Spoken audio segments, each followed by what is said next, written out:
শুনুন।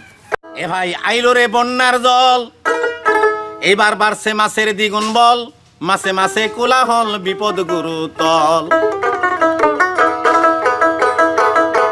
একদিন পুঁটি মাছ মিটিং করে, সন্ধ্যার কিনে কই তোমারে, আরে শৌল মাছ কেন এত দাবরায় এতই তার পাওয়ার, আরে শৌল মাছ কেন এত দাবরায় এতই তার পাওয়ার, গেলে আবার বেশি জলে অমনি ধরে বোয়ালে, আরে গেলে আবার বেশি জলে অমনি ধরে বোয়ালে, তাড়াতাড়ি মামলা সাজাও কেসটা কি সুন্দর গো, তাড়াতাড়ি মামলা সাজাও কেসটা কি সুন্দর। আইলো রে বন্যার জল, বাড়লো মাছের দ্বিগুণ বল, মাছে মাছে কোলাহল বিপদ গুরুতল গো, মাছে মাছে কোলাহল বিপদ গুরুতল।